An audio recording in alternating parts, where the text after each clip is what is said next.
गजाननं भूतगणाधिसेवितं कपीतजम्बूफलचारुभक्षणम् उमासुतं शोकविनाशकारकम् नमामि विघ्नेश्वरपादपङ्कजम्। कृष्णाय वासुदेवाय हरिये परमात्मने प्रणतः क्लेशनाशाय गोविंदाय नमो नमः। ओम श्री महापुरुष देवाय नमः। ओम श्री गुरुदेवाय नमः। ओम आनंद स्वरूप भगवान की जय। ओम शांति स्वरूप भगवान की जय। हमारा चिंतन गीता अध्याय 2 के 7वें श्लोक पर चिंतन चल रहा है। बहुत ही सुंदर श्लोक है। चिंतन को आगे बढ़ाएं। दूसरे अध्याय का 7वां श्लोक। कार्पण्य दोषो पहत स्वभावा पृच्छामि त्वां धर्म सन्मूढचेता यश्रेयसानिचिदं ब्रूहि तन्मे शिष्यस्तेऽहं साधिमां त्वां प्रपन्नम्। तो ओम आनंद में, ओम शांतिमय ब्रह्मलीन पूज्य पिताजी ने अपने श्री विश्व शांति योग सिद्ध ब्रह्म ज्ञान भाग 1 के श्री गुण विद्या के प्रथम पाठ में पृष्ठ संख्या 119 पर लिखा है कि सच्चे भक्त के 4 मुख्य गुण होते हैं। पहला कहा है निष्कामता। निष्कामता के बारे में विशेष कुछ जानना हो तो गीता अध्याय 2 श्लोक 38 और 47 से 51। गीता अध्याय 2 श्लोक 38 और 47 से 51 पर भगवान ने निष्कामता के महत्व को समझाया है। जब वो श्लोक आएंगे तो उनके एक एक शब्द पर हम चिंतन करेंगे। भगवान ने दूसरा कहा है अनन्य प्रेम। इसके संबंधित श्लोक है गीता अध्याय 14 श्लोक 26, गीता अध्याय 11 श्लोक 55 और गीता अध्याय 12 श्लोक 6 से 20 तक। भगवान ने अनन्य प्रेम कैसा हो यह समझाया है। आगे भगवान कहते हैं शरणागति, जिस पर अपना चिंतन चल रहा है। और प्रभु पिताजी ने गीता अध्याय 2 श्लोक 7 और अध्याय 18 के 62 से 66 में यह शरणागति पर विशेष चिंतन किया है। उसी 7वें श्लोक पर अपना चिंतन चल रहा है। और चौथा है प्रभु ने बताया आज्ञाकारिता। इस पर गीता अध्याय 18 के 73वां श्लोक है। जैसे 7वें श्लोक पर हम विशेष चिंतन कर रहे हैं, वैसे ही इन सब श्लोकों पर एक एक शब्द पर महापुरुषों के, संतों के, विद्वानों के मत आप तक लाएंगे ताकि अपनी साधना संशय रहित उच्च शिखर पर पहुंचे। जब ये श्लोक आएंगे तब चिंतन करेंगे। किस शिखर पर पहुंचे? वीतराग भय क्रोधा। दूसरे अध्याय का 56वां श्लोक है। चौथे अध्याय के 10वां श्लोक में यह कहा है प्रभु ने, वीतराग भय क्रोध, यानी जिसका राग द्वेष बीत गया है। वीत भय, जिसका भय बीत गया है, निर्भय हो गया है। वीत क्रोध, जिसका क्रोध भी नष्ट हो गया है। ये तीनों समूल नष्ट हो गए हैं। परम पद प्राप्त कर लिया है। ऐसी आपकी साधना बने, यही हमारा एकमात्र उद्देश्य है। और घर घर गीता पहुंचे, ये ध्येय है हमारा और रहेगा। इसके लिए एकेडमिक क्लास की 20 से 30 मिनट की रोज वीडियो होगी, जो कभी भी जब भी आपको समय मिले सुन लिया, सब्सक्राइब कर लिया और जब समय मिला सुन लिया अपना। इससे जरूर आपको आनंद शक्ति का अनुभव होगा। वह जीवन की समस्या से लड़ने की शक्ति मिलेगी, समस्याओं का समाधान मिलेगा। यह जीवन का ग्रंथ है। भगवत गीता का प्रचार प्रसार अति आवश्यक है। इसलिए घर घर गीता अभियान में आप बढ़ चढ़कर अपना सहयोग करें, सुने व औरों को भी सुनने के लिए प्रेरित करें। भगवान कहते हैं, जब तक तू पूर्ण शरणागत बन करके मेरे पास आएगा तो मैं कभी भी अपनी जिम्मेदारियों से नहीं चूकूंगा। बस तू आ जा मेरे पास, ये तेरा काम है। बस 100% मेरा बन जा, बन के आ जा। हमने संतों और महापुरुषों के जीवन को पढ़ा है, सुना है। भगवान उनके सामने सम्मुख भी सशरीर आए हैं, उनके सामने भगवान आकर खड़े हो गए हैं। क्यों? उन्होंने भगवान को सब कुछ सरेंडर कर दिया है, आत्मसमर्पण कर दिया था। तू जो करेगा वो सही है प्रभु, उसके लिए मैं तैयार हूं। यह बहुत बड़ी बात है। इतनी सरल बात जब हम लोग नहीं समझ पाते और समझते भी है तो आचरण में नहीं लाते हैं। इसलिए सारे संबंधों में संघर्ष है। अपनी फैमिली में देखिए आप, कोई किसी को सरेंडर नहीं करता। ऐसा हो कि मेरे पिताजी, मेरा बड़ा भाई जो करेगा वो सही करेगा। भरोसा करके तो देखो, त्वाम प्रपन्नम, पूरा समर्पण करके तो कर देते हो तो सामने वाला पूरी रिस्पॉन्सिबिलिटी लेता है। 7वें श्लोक में अर्जुन ने अपने आप को पूर्ण रूप से समर्पित कर दिया परमात्मा के चरणों में। 8वें श्लोक में अर्जुन कहता है, प्रभु मुझे ऐसा कोई साधन नहीं दिखाई देता है जो मेरी इंद्रियों को, जो सुखाने वाला शौक है उसको दूर करने वाला कोई साधन, कोई उपाय मुझे दिखाई नहीं पड़ रहा है। प्रभु देवताओं के लिए भी दुर्लभ है, जो देवताओं के लिए भी दुर्लभ है, वो राज्य भी मुझे मिल जाए, जमीन के ऊपर मिल जाए। वो कैसा राज्य है? निष्कंटक, बिना किसी शत्रु के, कोई भी मेरा विरोध करने वाला न हो और समृद्ध हो। ऐसा राज्य भी मुझे मिल जाए या देवताओं पर आधिपत्य मुझे मिल जाए तो भी मेरा ये इंद्रियों का शौक है वो दूर नहीं होगा। प्रभु शब्दों पर थोड़ा ध्यान रखना है, क्योंकि आगे के श्लोकों में इनका विवरण आता रहेगा। इंद्रियों का शौक दूर नहीं होगा।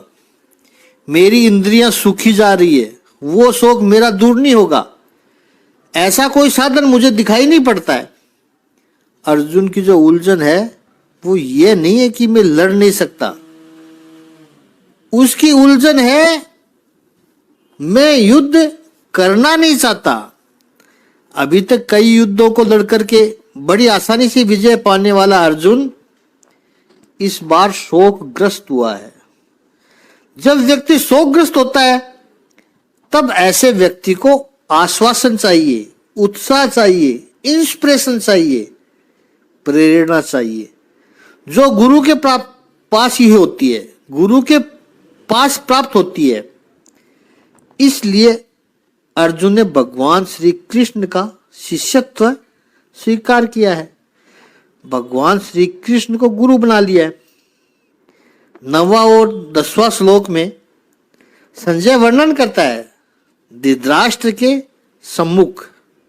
संजय कहता है 7वें और 8वें श्लोक में अर्जुन का ये प्रश्न नहीं है कि लड़ना है या नहीं लड़ना, ये अर्जुन का प्रश्न रहा ही नहीं। अब ये उसका प्रश्न नहीं है। पहली बात धर्म सम्मूढ़ता है, एक तो उसका ये प्रश्न है मैं धर्म सम्मूढ़ हो गया हूं। दूसरा श्रेय की मांग करता है, और तीसरी सबसे महत्वपूर्ण बात है, जो साधन है वह मेरी इंद्रियों के शोक को दूर करने वाला उपाय मुझे नहीं दिखाई पड़ता है। और यहां पर संजय कहेगा, यह बोलकर अर्जुन शांत हुआ है। यह उसका अंतिम प्रश्न था। उसके बाद वो चुप हो गया। प्रश्न यह था कि मेरा शोक दूर कैसे हो। यह शोक की बात उसने पहले अध्याय में नहीं की थी। उसमें केवल धर्म और अधर्म की बात की, कुल धर्म की बात की। यहां पर जो सबसे महत्वपूर्ण बात है वो अर्जुन ने कहा, प्रभु मेरी इन इंद्रियों के शोक को दूर कर सके ऐसा कोई साधन मुझे नहीं दिखाई पड़ता है।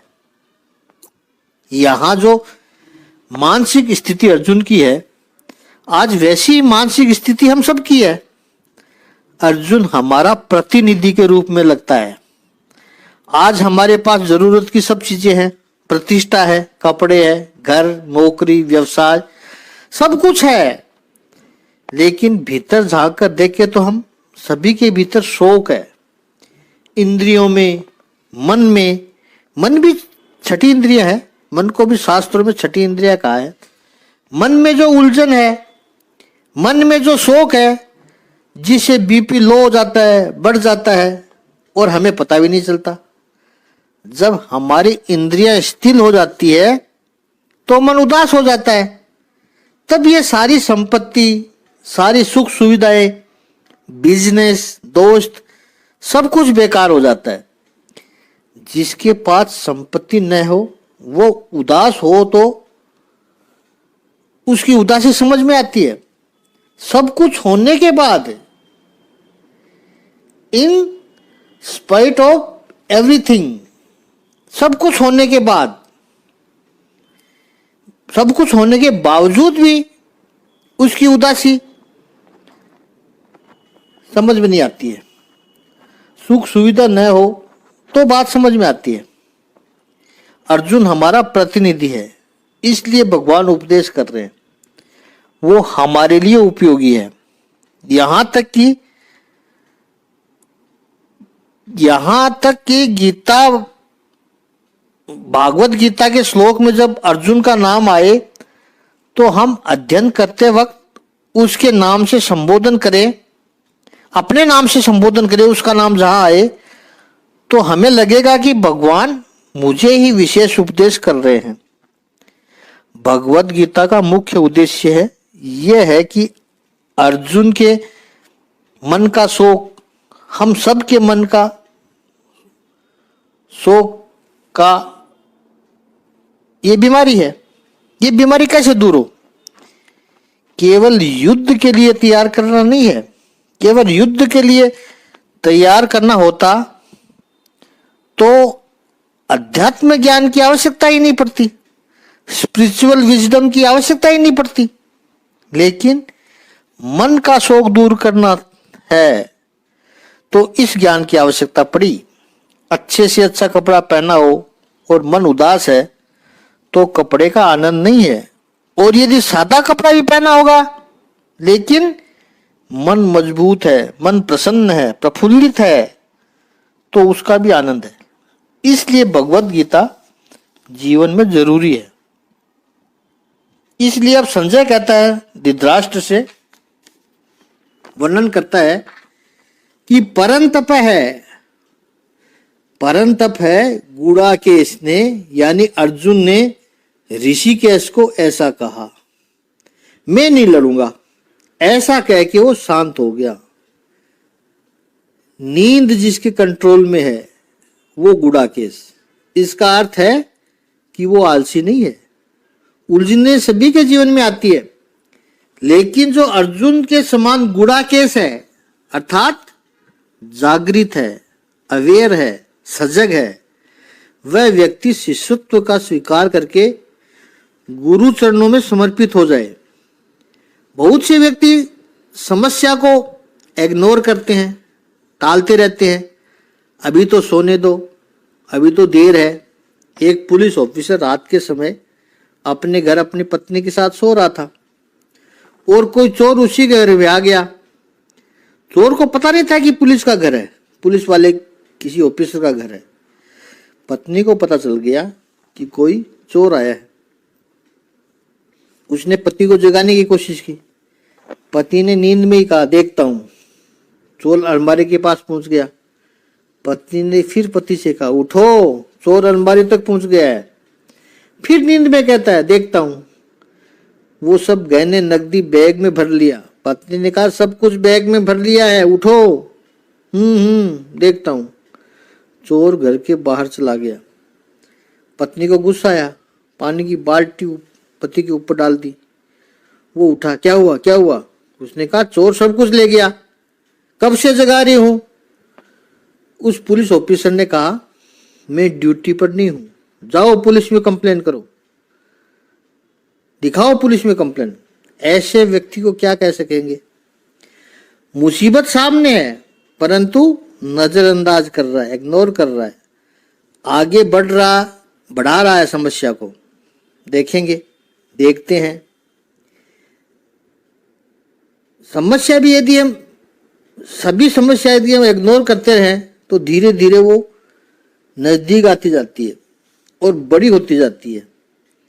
तब आपको उसको सुलझाने के लिए ज्यादा साधन की आवश्यकता पड़ती है, रिसोर्सेज की आवश्यकता पड़ती है। अर्जुन गुड़ाकेश है, जागृत है, अवेयर है, सजग है। अपनी समस्या के बारे में, अपने मन की समस्या के बारे में, अपने आसपास की परिस्थिति के बारे में अर्जुन भी जागरूक है, सजग है। जैसे ही उसने देखा कि ये मेरी कैपेसिटी के बस की बात नहीं है, मेरी क्षमता से बाहर होती जा रही है बात, तो तुरंत क्या फैसला किया? उसका हल होना चाहिए।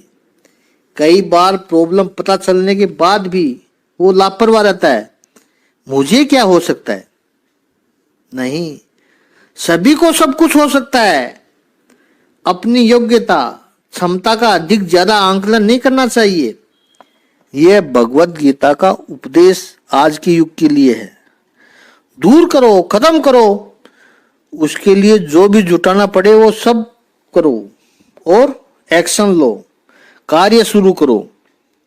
जो लोग ये नहीं कर सकते वे लोग अंधेरे में भटकते रहते हैं, इधर उधर गलत लोगों को पूछते रहेंगे। सही व्यक्ति का गाइडेंस न हो तो ऐसा ही होता है, गलत लोगों से पूछते रहते हैं, उनसे अपनी समस्या का हल पाने की कोशिश करते हैं और ज्यादा उलझन में पड़ जाते हैं, बहुत बड़ा नुकसान कर बैठते हैं। समाज में ऐसे बहुत घूम रहे हैं, ढोंगी, पाखंडी, इसी फिराक में रहते हैं। वो उनको अपना शिकार समझते हैं और अंत में अपनी उलझन में, अपनी नाकामयाबी में और बढ़ोतरी कर लेते हैं। गुड़ाकेश ने पूछा, किससे? ऋषिकेश से। ऋषिकेश यानी इंद्रियों के स्वामी। इसकी चर्चा हम पहले कर चुके हैं। इंद्रियों के स्वामी है तो प्रभु मन के भी स्वामी है। मन भी एक इंद्रिय है। उलझन के समय जागृत ऐसा गुड़ाकेश अर्जुन इंद्रिय और मन को जानने वाले भगवान श्री कृष्ण यानी ऋषिकेश के चरणों में जाता है, उनकी शरण में जाता है। इसलिए युद्ध के लिए कृत निश्चित बनता है अर्जुन और आखिर विजय प्राप्त करता है।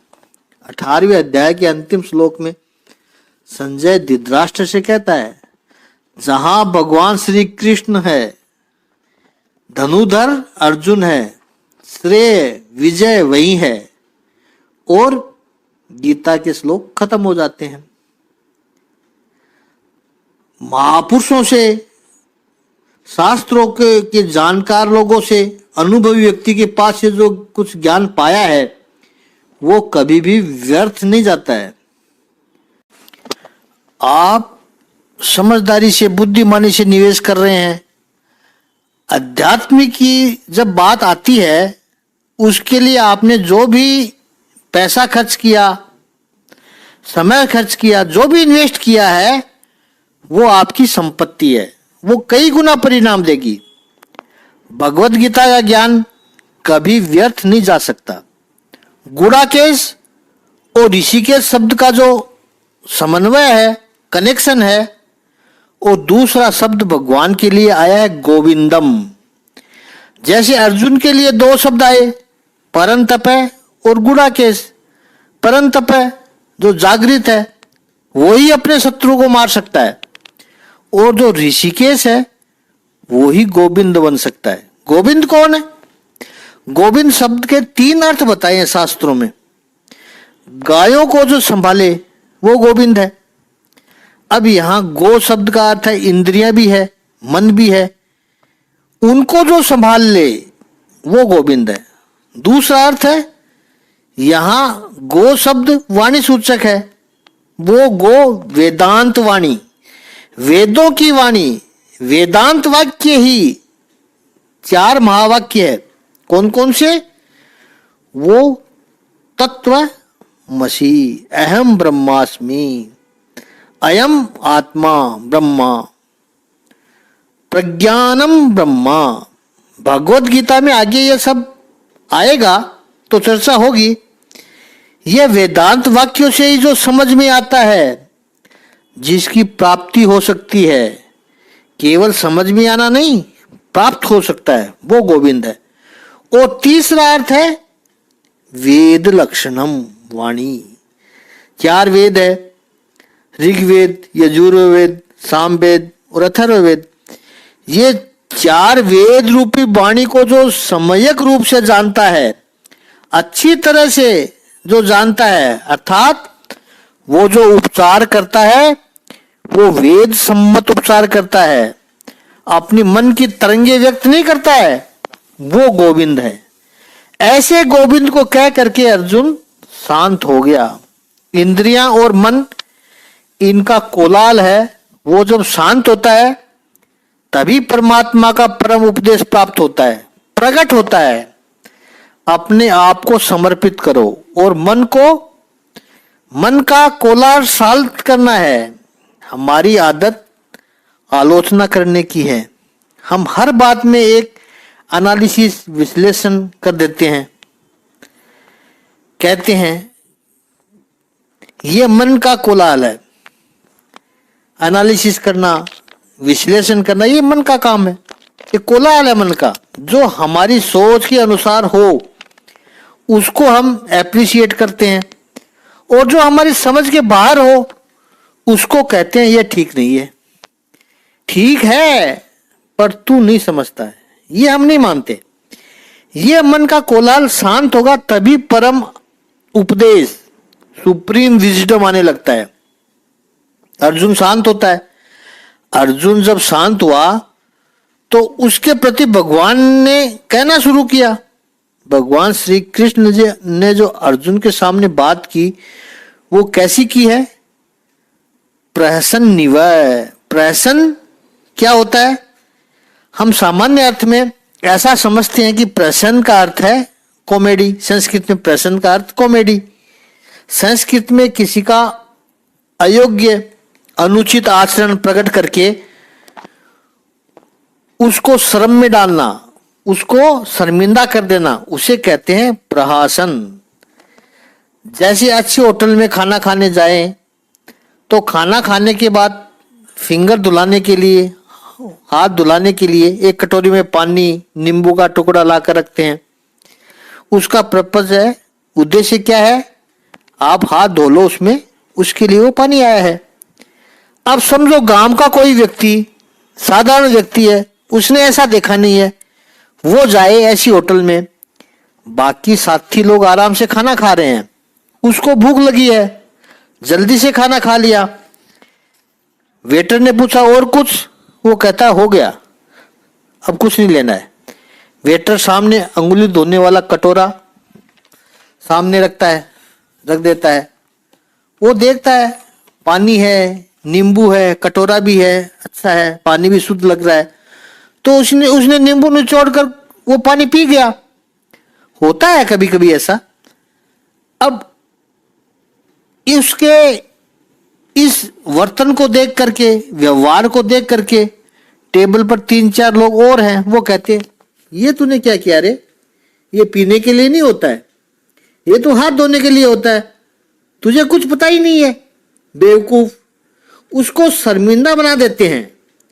बाकी के 3-4 आदमी हंसते हैं, उसको कहते हैं प्रहास। सामने वाले का अयोग्य, अनुचित वर्तन देख करके उसको हाईलाइट करके उसको शर्मिंदा बनाना और उसमें से खुश होना, ये प्रहास है। ये हम किसको कर सकते हैं? स्वाभाविक है कि जिसके प्रति द्वेष होगा उसी को ये उपहास कर सकते हो। समझो वो आपका अपना कोई व्यक्ति होगा, तो जैसे ही थोड़ा सा आपको पता चला उसने नींबू निचोड़ना शुरू किया तो उसको इशारा कर दिया या कह दिया इसमें हाथ धो लेना। आप रोकोगे उसको, उसका मजाक नहीं बनाओगे। प्रहास किसका होता है? जो व्यक्ति आपका अपना नहीं है, जिसके प्रति द्वेष है, उसका ही प्रहास हो सकता है। तो क्या यहां पर प्रहास किया है भगवान श्री कृष्ण ने? अर्जुन तो उनका अपना है, बुआ का बेटा है, कजिन है, उनका मित्र है और प्रिय भक्त भी होने वाला है।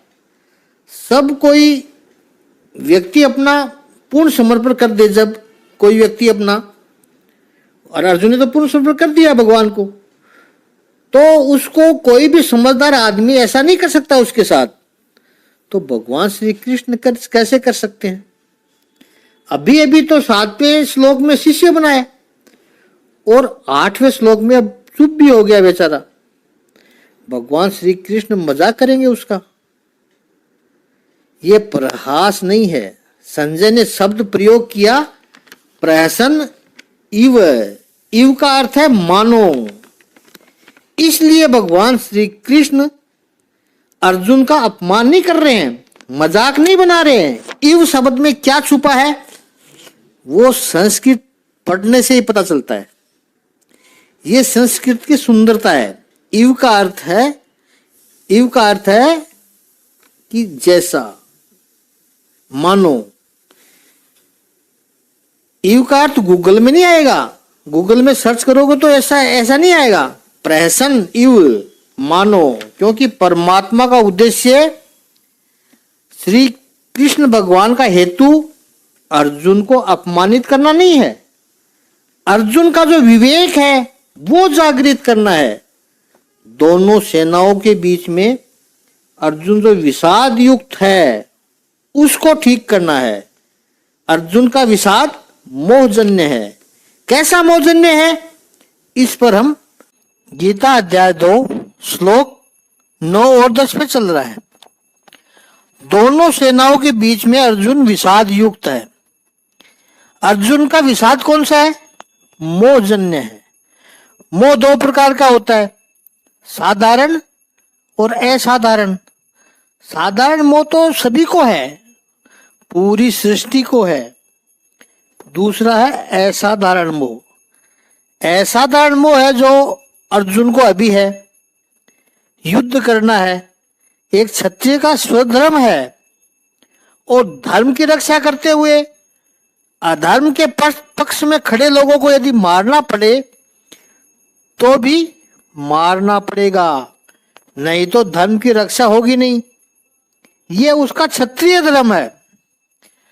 अधर्म के पक्ष में खड़े हुए लोगों को, अधर्म को जो सपोर्ट करने वाले लोगों को मारना, ये उसका धर्म है। इस वास्तविकता को भूल करके मारना ही अधर्म है, ऐसा अर्जुन मानने लगा है। यह उसका असाधारण मोह है। असाधारण मोह को सुनकर के भगवान आत्म स्वरूप का उपदेश करेंगे, स्वधर्म का उपदेश करेंगे। आत्म स्वरूप के उपदेश से साधारण मोह दूर हो जाएगा। स्वधर्म का जब स्पष्टीकरण होगा तो साधारण मोह भी दूर हो जाएगा। इसलिए भगवत गीता में प्रभु श्री कृष्ण आत्म स्वरूप का बोध स्वधर्म का उपदेश से विषय का प्रारंभ करेंगे। दूसरे अध्याय के 11वें श्लोक से भगवान श्री कृष्ण का उपदेश शुरू होने जा रहा है। जब महाभारत में श्री कृष्ण कुछ कहते हैं तो महर्षि वेद व्यास संबोधन करते हैं श्री कृष्ण उवाच। केवल भगवत गीता के इन 18 अध्याय में श्री कृष्ण जब भी कुछ बोले तो महर्षि व्यास ने लिखा श्री भगवान उवाच। भगवत गीता पूरी हो गई।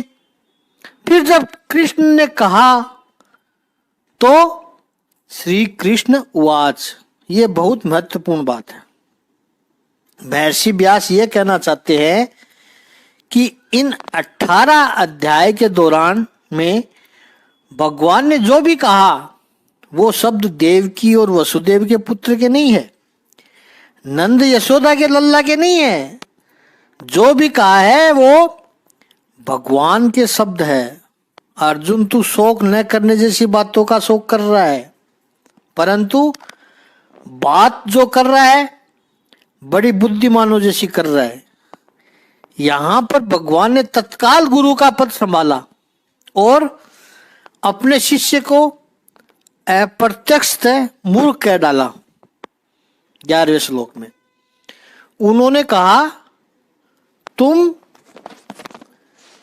विद्वान की तरह बातें करते हो, किंतु ये नहीं जानते हो कि विद्वान होता है अर्थात जो ये जानता है कि शरीर तथा आत्मा क्या है। वह किसी भी अवस्था में शरीर के लिए चाहे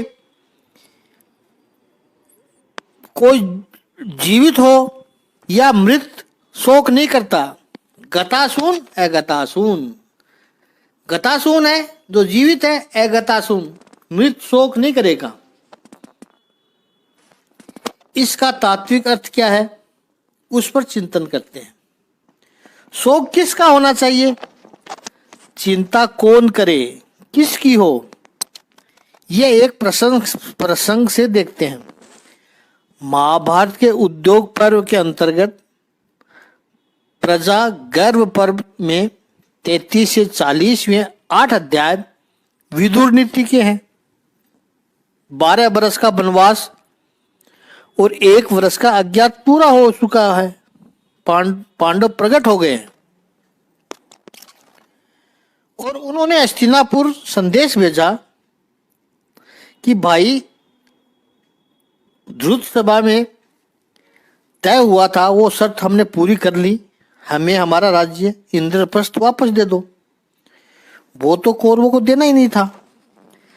धृतराष्ट्र ने संजय को भेजा विराट राजा की सभा में। उस वक्त विराट राजा की सभा में, विराट राजा के राज्य में थे पांडव, नेगोशिएशन करने के लिए भेजा और संजय को पढ़ा लिखा कर समझाकर अच्छी तरह समझाकर भेजा। उसने कहा पांडवों को कि मैं आपके ताऊ जी का संदेश लेकर आया हूं। उन्होंने कहा है आप तो समझदार हो, दुर्योधन तो ना समझ है, जिद्दी है, वो नहीं देना चाहता है कुछ आपको, तो क्यों झगड़ा कर रहे हो। परिवार में झगड़ा करके क्या फायदा होगा। ध्यान करो, यज्ञ करो, तीर्थ व्रत करो, धर्म के कार्य करो और हाँ, पैसे की चिंता बिल्कुल मत करना, क्योंकि तुम्हारा ताऊ बैठा हुआ है, जितना चाहोगे तुम्हें पैसा मिलता रहेगा। ऐसा समझाकर भेजा था संजय को।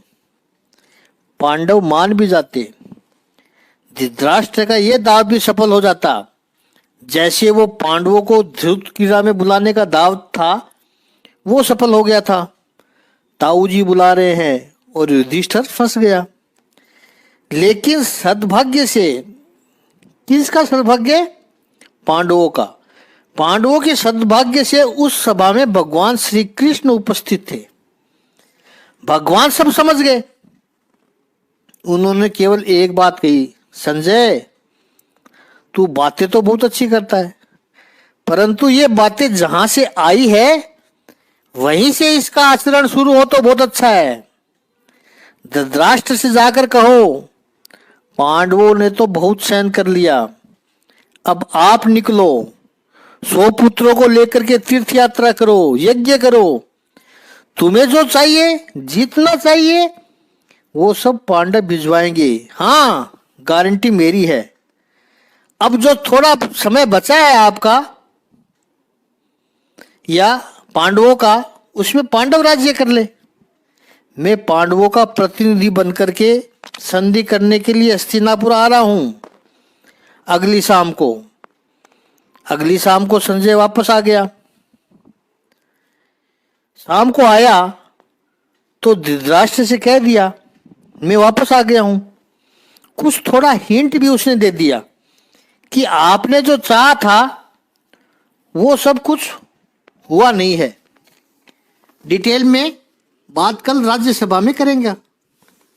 जो भी कुछ कहना है मुझे वो राज्यसभा में करूंगा। ये प्रोटोकॉलों की बातें थी कि राज्यसभा में बात हो सकती है, तो कल राज्यसभा में मैं डिटेल में बात करूंगा। और ऐसा करके चला गया। धृतराष्ट्र को रात को नींद नहीं आई। द्वारपाल को उसने बुलाया और कहा कि तू विदुर को बुला के लाओ। ध्यान से सुनना है, धृतराष्ट्र के विचार है। विदुर जी आए हैं और धृतराष्ट्र कहता है संजय आया था, वो मुझे कुछ इधर उधर भला बुरा कुछ कहकर गया है। कल सुबह सभा के बीच में वह युधिष्ठिर से संदेश लेकर आया है पांडवों का, वो कल सभा में बोलने वाला है। क्योंकि राज्यसभा की बात है तो प्रोटोकॉल के हिसाब से होनी चाहिए। धृतराष्ट्र कहते हैं विदुर जी, मुझे चिंता हो रही है कि कल वो क्या बोलेगा। आज तो मुझे संजय ने बताया नहीं कि युधिष्ठिर का क्या संदेश लेकर आया है। वो बात सोचकर भी मेरे अंगों को, मेरे गात्रों को जला रहा है और उसने अभी तक मुझे जगा कर रखा है। मतलब मैं सो नहीं सकता, मैं चिंता से जलता हुआ जाग रहा हूं। इसका कारण क्या है? क्योंकि धृतराष्ट्र कहते हैं विदुर जी, हम सभी में केवल आप हो जो धर्म और अर्थ में कुशल हो। अब संजय पांडवों के पास से लौटकर आया है, तब से मेरे मन को पूर्ण शांति नहीं मिल रही है। मेरी सारी इंद्रियां व्याकुल हो रही है। वो कल सुबह सभा में क्या बोलेगा, पांडवों का क्या संदेश लेकर आया है। वहां से बड़ी बात है, वहां सबसे बड़ी बात यह थी कि वहां श्री कृष्ण उपस्थित थे। उसका मुझे ज्यादा डर लग रहा है। क्या हुआ होगा और उन्होंने क्या कहा होगा, क्या बोलेगा संजय, इसकी मुझे चिंता है। धृतराष्ट्र ने 3 बातें कही। नींद नहीं आ रही है, मेरा शरीर जल रहा है, मेरे गात्र जल रहे हैं और मन में चिंता है, शोक है। अर्जुन की भी यही स्थिति है। और भगवान श्री कृष्ण ने 11वें श्लोक में क्या कहा है, शोक न करने जैसी बातों का अर्जुन तू शोक कर रहा है। अब देखते हैं, धृतराष्ट्र ने जब विदुर जी से कहा कि मैं सो नहीं पा रहा हूं, मेरी इंद्रियां व्याकुल हो रही है, शरीर में जलन हो रही है, मेरा मन अशांत है।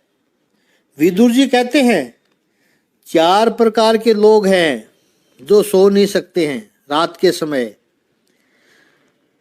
सबसे पहला बताया जो स्वयं दुर्बल हो, जिसके पास धन भी न हो और कुछ साधन भी न हो और उसकी बलवान व्यक्ति के साथ दुश्मनी हो गई हो, विरोध हो गया हो, ऐसा दुर्बल व्यक्ति रात में सो नहीं सकता है।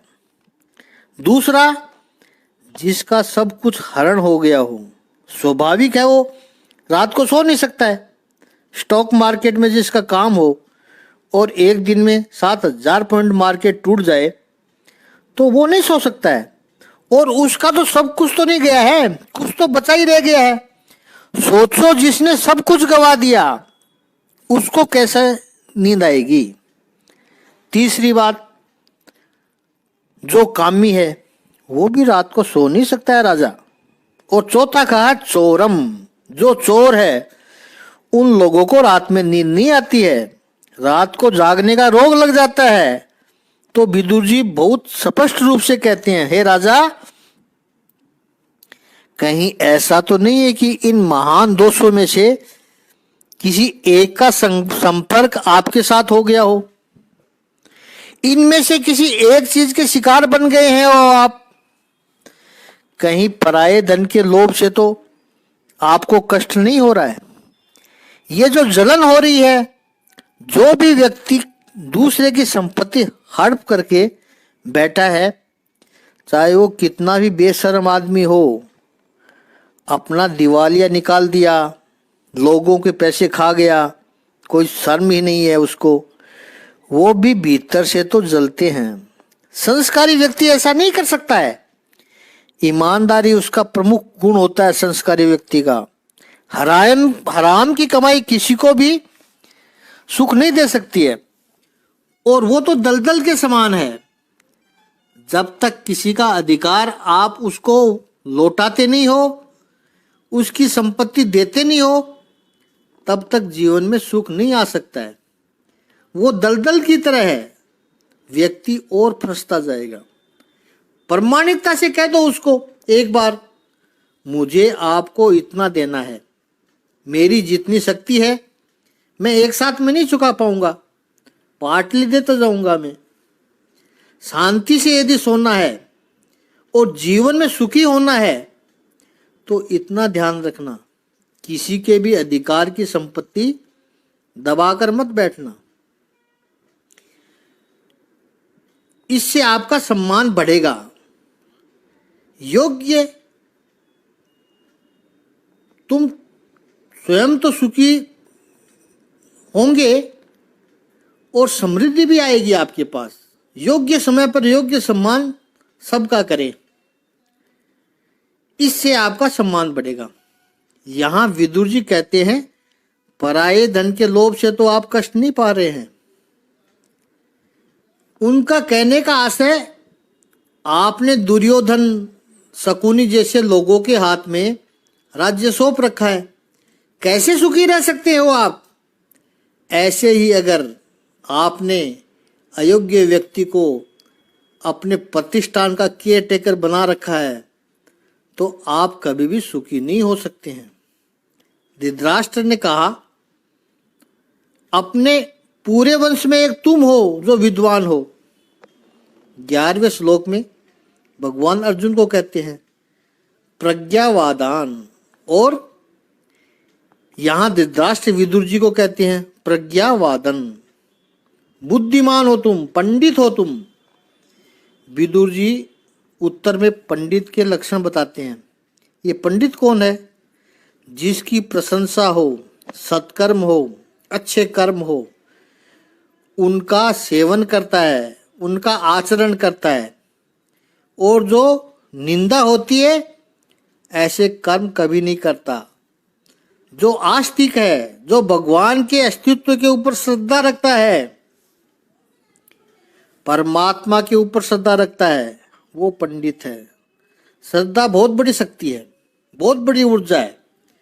आजकल लोग जितने बुद्धिमान होते जाते हैं, उनके साथ बहुत बड़ी ट्रेजेडी हो जाती है, त्रासदी है उनकी, कि वो लोग श्रद्धा खो देते हैं, वो विश्वास खो देते हैं, कहीं गड़बड़ है। वस्तुतः जितनी बुद्धि में मैच्योरिटी होती है, उतनी श्रद्धा दृढ़ होती है। जितना आदमी मैच्योर होगा, उतनी उसकी श्रद्धा दृढ़ होनी चाहिए। अपने ऊपर, भगवान के अस्तित्व के ऊपर, प्रकृति के ऊपर, परमात्मा के ऊपर, शास्त्रों के ऊपर, बड़ों और मान्यों के ऊपर, और खासकर माता पिता के ऊपर, गुरु के ऊपर श्रद्धा बढ़नी चाहिए। ये मैच्योरिटी के लक्षण है। जिसमें समझदारी नहीं है, अज्ञानी है वो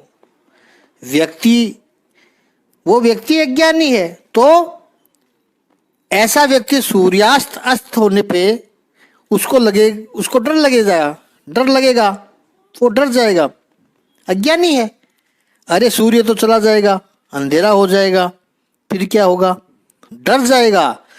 लेकिन जो बुद्धिमान है, समझदार है, उसको पता है कि अभी सूर्य अस्त हो रहा है, वो 10-12 घंटे बाद दोबारा उदय हो जाएगा। बुद्धि है उसके पास। बहुत छोटा दृष्टांत है ये, लेकिन इसके पीछे का सिद्धांत जरूर समझना है। तो जिसकी बुद्धि इतनी मैच्योर हो गई, हाँ अभी संध्या का समय है, सूरज डूबेगा, लेकिन सुबह फिर उग जाएगा, क्योंकि उसको श्रद्धा है, ये सृष्टि का नियम है, ऐसा होता है, कल भी ऐसा ही होगा, इसलिए वो अशांत नहीं होता है, परेशान नहीं होता है, शांति से सो जाता है, कोई चिंता नहीं। सुबह सूरज उगेगा, उठेंगे, फिर काम में लग जाएंगे। इतनी छोटी सी समझदारी आ गई तो मन को शांति मिली, श्रद्धा बढ़ी। जितनी बुद्धि मैच्योर होती है उतनी श्रद्धा बढ़नी ही चाहिए। आज के युग की समस्या यह है कि बुद्धि तो बढ़ रही है, इस बात को स्वीकार करना पड़ेगा, एजुकेशन बढ़ रहा है, लेकिन जो मैच्योरिटी आनी चाहिए उसी अनुपात से श्रद्धा बढ़नी चाहिए, वो नहीं बढ़ी है। जितना बुद्धिमान होता है उतना वो शक करता है, श्रद्धाहीन होता जाता है।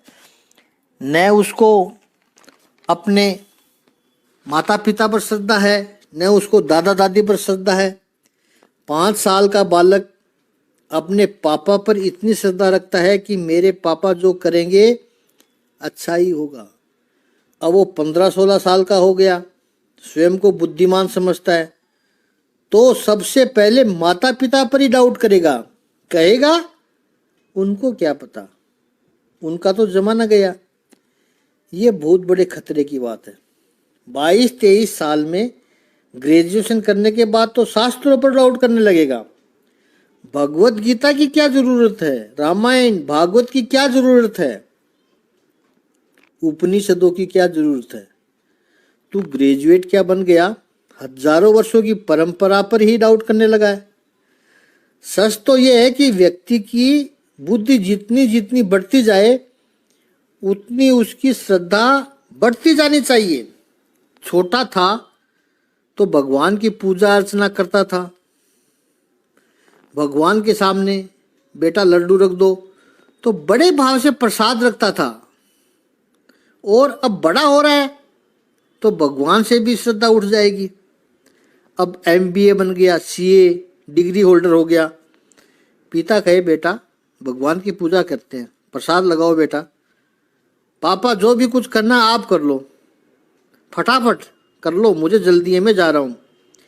ऐसे व्यक्ति श्रद्धाहीन न बने, इसलिए घर घर में भगवत गीता की आवश्यकता है। इतनी बुद्धि आने के बाद तो जीवन में शांति आनी चाहिए। इसलिए यह हो रहा है कि बुद्धि का विकास कुछ गलत तरीके से हो रहा है, श्रद्धा टूट रही है। बुद्धि बढ़ने के बाद यदि श्रद्धा टूटे तो वो व्यक्ति प्रज्ञानवादी, केवल पांडित्यपूर्ण बातें करने वाला है, केवल पांडित्यपूर्ण बात करता है, वो पंडित नहीं है, केवल बातें करता है। इन दोनों का अंतर समझे। प्रज्ञा अलग है और पंडित अलग है, बुद्धि अलग है और ज्ञान अलग है। ज्ञान विवेक है, बुद्धि बुद्धिमता है। कई बार समाज में देखा जाता है, खासकर पुरानी पीढ़ियों में, कि उनके पास ऊंची ऊंची डिग्रियां न हो, वो बड़ी सिंपल भाषा में बात करेंगे, लेकिन वो जो कहते हैं वो ज्ञानपूर्ण होता है। अपने बड़ों की बातों को सुने, उस पर आचरण करें, ये पंडित का लक्षण है। जिसको क्रोध, हर्ष, गर्व, लज्जा, उदंडता, अपने कोई सर्वोपरि समझना, मुझे सब पता है और मैं सोचता हूं कि वो वही ठीक है, इन भावों से अपने पुरुषार्थ को नहीं छोड़ता है, वो पंडित है। गुस्सा आ गया, हम नहीं करेंगे, ये मूर्खता का लक्षण है। क्रोध में, ये अहंकार में, उदंडता में ये आ गए तो आप अपना कार्य छोड़ रहे हैं, ये पंडित के लक्षण नहीं है। पंडित कभी भी अहंकार में, क्रोध में और उद्दंडता में अपना काम नहीं छोड़ेगा। ये मूर्ख के लक्षण है।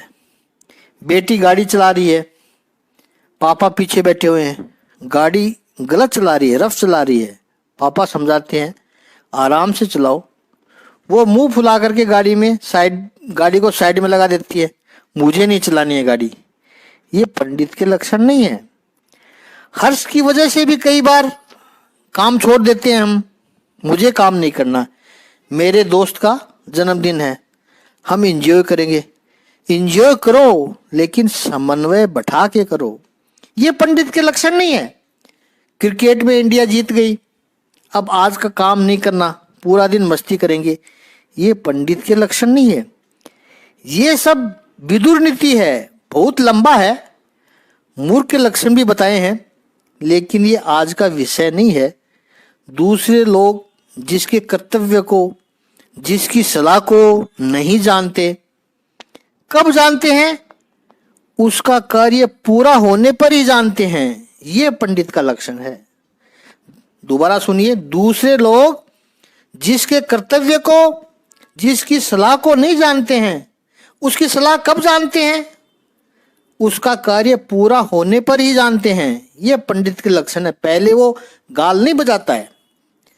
जो अपने लक्ष्य के बारे में, अपने ध्येय के बारे में दूसरे को बताता नहीं है, और बताता तो कब बताता है?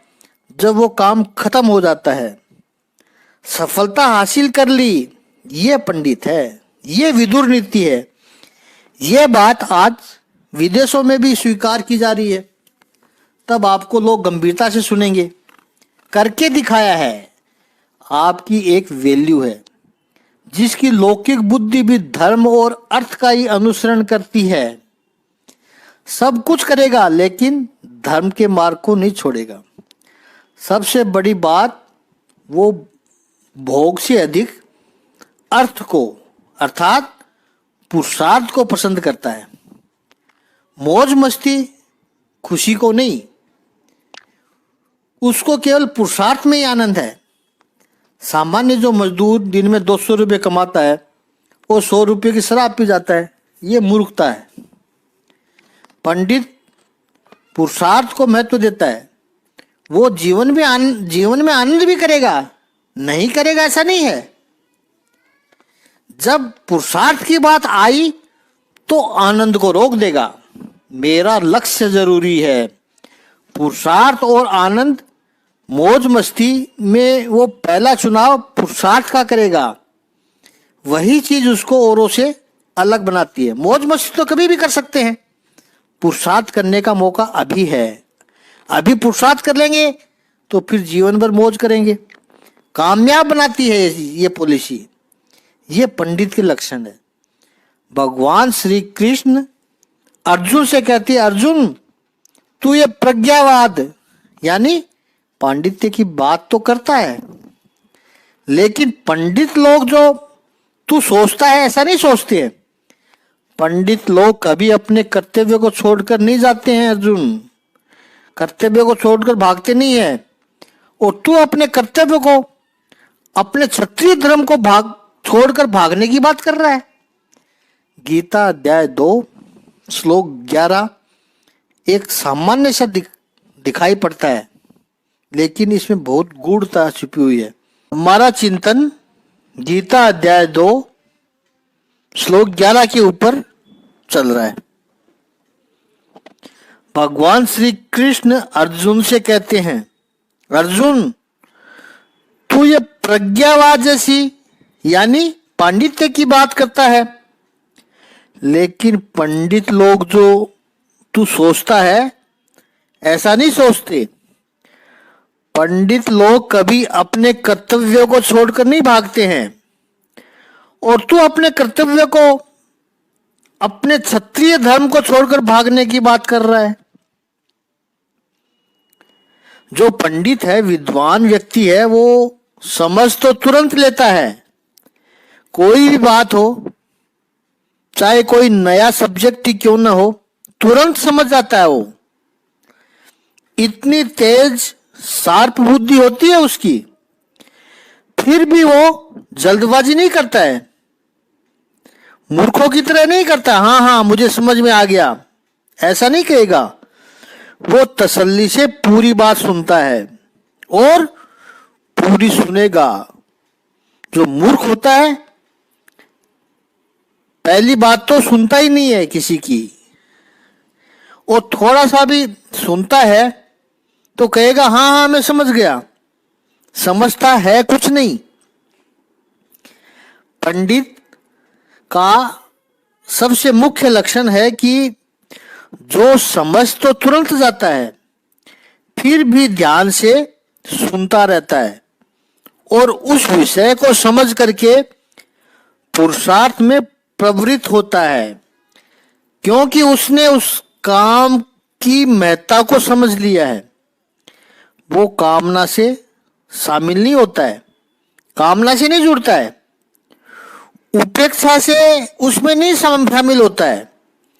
उसको पता चल गया है कि यह प्रोजेक्ट बहुत अच्छा है, संसार के हित में है, बेशक इसका परिणाम कुछ सालों बाद ही मिले, प्रॉफिट मिलता है, पैसा मिलता है, वो अलग बात है, वो सेकेंडरी बात है। सामान्य व्यक्ति जहां उसको ज्यादा पैसा मिलता है उधर ही भागेगा। ये मूर्ख का लक्षण है। पंडित कामना से किसी काम के पीछे नहीं पड़ता है, बिना पूछे किसी दूसरे के विषय में कोई व्यर्थ बातें नहीं करता है। जब कोई आपकी राय मांगे तब अपने विचार प्रकट करता है वो। ये पंडित के लक्षण है। दुर्लभ वस्तु की कामना नहीं करता है, यह भी एक पंडित का महत्वपूर्ण लक्षण है। पता चल जाता है कि यह होने वाला नहीं है, छोड़ दो उसे, जो नष्ट हो गया, चला गया, खत्म हो गया, उसके बारे में शोक नहीं करता है। जल्दी से वास्तविकता को स्वीकार कर लेता है और आपत्ति में कभी मोहित नहीं होता है, मुसीबतों में कभी घबराता नहीं है। ये पंडित के लक्षण है, बुद्धिमान के लक्षण है। समस्या आ गई, आई है तो अब घबराने की से समस्या हल नहीं होगी। जरा सी मुसीबत में क्या करूं, मेरा क्या होगा, ये सामान्य आदमी है। पंडित व्यक्ति, ज्ञानी व्यक्ति होगा, समझदार व्यक्ति ऐसा नहीं करता है। पता चल जाता है उसको दिक्कतें आई है, समाधान ढूंढता है। ये पंडित के लक्षण है। श्रेष्ठ कर्मों में रुचि रखते हैं, अच्छे कर्मों में रुचि रखते हैं, जिससे उन्नति हो, प्रगति हो, समृद्धि बढ़े, ऐसे कार्य करते हैं। और पंडित का सबसे बड़ा लक्षण है, जो भी बाकी अच्छा काम कर रहा है, भलाई का काम कर रहा है, उसकी निंदा कभी नहीं करता है, उसमें शामिल होने का प्रयास करता है, मोटिवेट करता है वो दूसरों को। समाज में ज्यादातर बुराई करने वाले लोग हैं, तो ये भी नहीं समझते हैं कि वो जो कर रहे हैं उसमें समाज का कितना भला हो रहा है, क्यों निंदा करते हो। ऐसे आदमी की उसने तुम्हारा क्या बिगाड़ा है। कई लोग अच्छा काम करने वाले की भी निंदा करते हैं, बेशक वो जो कर रहा है उससे उनको लाभ हो रहा हो, फिर भी बुराई करते हैं। शास्त्रों में इसको महापाप कहा गया है। यह मूर्खता का लक्षण है। जो समझदार है वो कभी भी अच्छे कर्म करने वालों की निंदा नहीं करते हैं। जिसकी वाणी कभी रुकती नहीं है, वो वर्णन करेगा तो ऐसे वर्णन करेगा जैसे चित्र की तरह सारी बातें समझ में आ जाती है, कोई संशय नहीं रह जाता है, सारे संशय खत्म हो जाते हैं। कन्विंसिंग पावर उसका किसी भी विषय को समझाने का तरीका श्रेष्ठ है। सब बातें समझ में आ जाती है उसकी। ऐसा वो ज्ञानी व्यक्ति होता है। जैसे कोई कहता है किसी से कि ऐसी आंख कान नाक वाले आदमी को आपने देखा है? वो कहता है मैं समझ नहीं पाया आप किसकी बात कर रहे हैं। तुरंत उसको उस व्यक्ति का चित्र दिखाया, फोटो दिखाई, वो समझ जाता है। ऐसे ही वो सारी बातें चित्र की तरह समझा देता है और तर्क में निपुण है, सही प्रतिभा है उसकी, ऐसी प्रतिभा है उसकी। शास्त्र ग्रंथों की बात बताएंगे तो उसका तात्पर्य भी समझाएंगे जिसे लोग अपने जीवन में उतार सके। ये पंडित का लक्षण है। समाज में ऐसे महापुरुष बहुत कम हो गए हैं। जितने भी समाज में प्राणी है उनके असली तत्वों को जानता है, सभी कर्मों को योग में बदल देता है। सभी कर्मों के करने का जो ढंग है वो कर्म उसको सफलता के साथ मिला दे, वो उस प्रक्रिया को जानता है।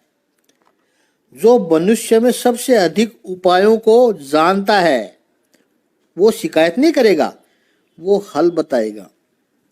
यहां पर दूसरे अध्याय के 11वें श्लोक में भगवान कहते हैं, अर्जुन तू जो बात कर रहा है वो पंडित की बातें नहीं है, क्योंकि तेरे सामने जो प्रॉब्लम्स आई है और तुझे समस्याएं दिखा रहा है, तू मुझे समस्याएं दिखा रहा है। युद्ध करूंगा तो ऐसा हो जाएगा, वैसा हो जाएगा। तू उपाय कहां बता रहा है? तेरी सबसे बड़ी चिंता क्या है? न करने जैसी बातों की तू चिंता कर रहा है, न करने जैसी बातों का तू शोक कर रहा है। पहली बात की शोक किसका हो? यदि किसी ने कोई भूल की हो, कोई अयोग्य कार्य कर रहा हो तो उसका शोक होना चाहिए। अर्जुन तू किस लिए शोक कर रहा है? तूने तो कोई भूल नहीं की, कोई अयोग्य कार्य नहीं कर रहा है, तू तो युद्ध लड़ने के लिए आया है, तू अपना क्षत्रिय धर्म निभाने के लिए आया है। तुम्हें इसका अभिमान होना चाहिए। पहली बात तो तू जो ये युद्ध करने आया है वो शोक करने जैसा नहीं है। दूसरी बात, धर्म पालन करने के लिए यदि तू आया है, वैसे ही जैसे भीष्म और द्रोण भी ऐसा समझते हैं कि वे अपना धर्म पालन कर रहे हैं। मैंने तो कोशिश की थी उनको समझाने की कि पांडवों को समर्थन करो, लेकिन उन्होंने अपने अपने कारण बताए। ये सब हम पहले अध्याय में देख चुके हैं। जैसे तू धर्म का पालन कर रहा है अर्जुन, ऐसे उन्हें लगता है कि वे भी अपने धर्म का पालन कर रहे हैं, फिर उनका भी शोक क्यों करे? तीसरी बात, जो आगे प्रभु 11वें श्लोक से 30वें श्लोक तक इन 20 श्लोकों में भगवान ने सांख्य दर्शन कराया है, और उसमें मुख्य विषय जो है कि शरीर नाशवान है और आत्मा अमर है। आत्मा कभी मरती नहीं है। इस संसार में जो भी देह धारण करके आया है वो कोई अमर तो है ही नहीं। भगवान स्वयं अवतार धारण करके आए। परमात्मा ने स्वयं जब सगुण साकार शरीर धारण किया तो उन्हें भी यह शरीर छोड़कर जाना पड़ा। अर्जुन, शरीर तो किसी का भी हमेशा रहने वाला है ही नहीं, उसका भी शोक करना व्यर्थ है। और हम क्या हैं? हम आत्मा है। आत्मा तो अमर है, आत्मा तो अजन्मा है, वो नाशवंत तो है ही नहीं, तो उसका भी शोक नहीं करना चाहिए। तो अर्जुन तू शोक किस बात का कर रहा है? जो तू दलीलें दे रहा है, आर्ग्यूमेंट कर रहा है, वो सारे आर्ग्यूमेंट तर्क व्यर्थ हैं। भगवान ने कहा शरीर नाशवंत है और आत्मा अमर है, तो फिर शोक किस बात का? रामायण में बड़ा सुंदर प्रसंग है। बाली की जब मृत्यु होती है, प्रभु श्री रामचंद्र जी ने बाण मारा। बाली के मृत्यु के बाद उसकी पत्नी तारा पति के मृतदेह के पास बैठकर रो रही है, विलाप कर रही है। अब स्वाभाविक है, पति का निधन हो जाए तो पत्नी तो दुख तो होता ही है। प्रभु श्री रामचंद्र जी ने वहां पर तारा को समझाया है, बहुत संक्षेप में लेकिन सूत्रात्मक रूप में। रामचरितमानस में किष्किंधा कांड में गोस्वामी जी तुलसीदास जी ने बहुत सुंदर चौपाई लिखते हैं प्रभु श्री राम जी के वचन के रूप में। क्षितिजल पावक गगन समीरा, पंच रचित अति अधम शरीरा, प्रगट सो तनु आगे सोवा, जीव नित्य के लगी तुम रोवा। तारा क्यों रो रही हो तुम? तारा कहती है स्वाभाविक है, रुदन तो मुझे आएगा, मेरे पति का निधन हुआ है। रामचंद्र जी कहते हैं अच्छा, पूछते हैं कहाँ है तुम्हारा पति? तारा कहती है ये रहा। ये तो शरीर है, और शरीर कैसे बना है? पृथ्वी जल तेज वायु और आकाश, इन पांच के समन्वय से, पंच महातत्व से ये शरीर बना है। वो तो ये रहा तेरे सामने, तू बोलती है ये मेरे पति है, तो ये तो यही है। तारा कहती है लेकिन उनकी आत्मा तो चली गई, इसलिए मृत्यु हो गई। तो भगवान कहते हैं अच्छा, आत्मा चली गई, आत्मा कभी मरती है? आत्मा का कभी जन्म होता है? आत्मा का न जन्म होता है न मृत्यु होती है, तो आत्मा तो अमर है, उसकी मृत्यु कैसी? फिर उसका शोक क्यों? शरीर जो मरा हुआ है उसका शोक नहीं होना चाहिए, और आत्मा तो अमर है। तो तारा बता किस लिए रो रही है? शरीर के लिए रो रही है, तो शरीर ये रहा। और अगर आत्मा के लिए रो रही है तो आत्मा के लिए रोने की आवश्यकता क्या है? क्योंकि आत्मा तो कभी गया ही नहीं, हमेशा ही था, न कभी आता है न जाता है। रो क्यों रही है? एक सूफी शायर ने भी ये बात बहुत अच्छी तरह से कही है। आदमी सोया जमी पर, लोग कहते हैं मर गया। आदमी सोया जमी पर, लोग कहते हैं मर गया। वो बेचारा था सफर में, आज अपने घर गया। तो मृत्यु तो मानो अपने घर जाना है, शोक किस लिए?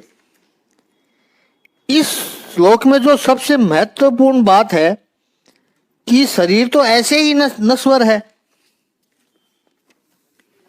प्रतिक्षण हम मृत्यु के समीप ही जा रहे हैं, तो शरीर का तो शोक करने जैसा नहीं है। आत्मा का शोक, आत्मा तो अमर है। ये सारे लक्षण बताएंगे प्रभु आने वाले 20 श्लोकों में। न शरीर का शोक होता है, न आत्मा का शोक होता है। शरीर तो बिगड़ा हुआ है, वो वैसे ही मरा हुआ है, इसका तो कोई शोक नहीं होना चाहिए। और आत्मा का तो कुछ बिगड़ता ही नहीं है, तो ये बनता बिगड़ता है वो क्या है? सुधरना बिगड़ना होता है किसके लिए है? और जिसको हम शोक कहते हैं वो होता है किस लिए है? इसकी वजह से होता है। किसकी वजह से होता है? वो होता है मन की वजह से। क्योंकि हमारा मन शरीर से जुड़ता है, तो ये बनना बिगड़ना मन का है। इसलिए शास्त्र कहता है कि कोई भी कार्य करने से पहले ये मत सोचो कि इससे मेरे शरीर पर क्या फर्क पड़ेगा। ये मत सोचो कि इससे मेरी आत्मा पर क्या फर्क पड़ेगा, क्योंकि शरीर पर जो फर्क पड़ेगा वो होना ही है, और आत्मा पर तो कभी असर होता ही नहीं है। जो भी असर होता है वो मन पर होता है। इसलिए कोई कार्य करने से पहले सोचो मेरे मन पर क्या असर होगा। मन यदि सुधर गया तो शरीर में कोई तकलीफ ही नहीं होगी, आत्मा में तो कोई तकलीफ है ही नहीं। व्यक्ति गलत काम भी करता है वो शरीर की वजह से नहीं करता, आत्मा का तो उसको ख्याल ही नहीं रहता है। जो भी गलत काम करता है वो मन की वजह से करता है। इसलिए भगवत गीता में भगवान श्री कृष्ण आध्यात्मिक उपदेश दे रहे हैं। वो मन को सुधारने के लिए दे रहे हैं, विवेक को जागृत करने के लिए दे रहे हैं। भगवान ने शरीर की कोई बात ही नहीं की है। और भगवान श्री कृष्ण यहाँ कहते हैं, अर्जुन तूने जो दलीलें दी पहले अध्याय में और दूसरे अध्याय में भी 2 श्लोक से 8वें श्लोक तक जो दलीलें दी, वो प्रज्ञावाद है। वो वास्तविक प्रज्ञा नहीं है, बुद्धि का दिखावा है। शुद्ध बुद्धि हमेशा जो हमारा कल्याण हो वो बताए, लेकिन ये बुद्धि का जो दिखावा होता है वो हम जिसको मानते हैं उसको सही ठहराता है।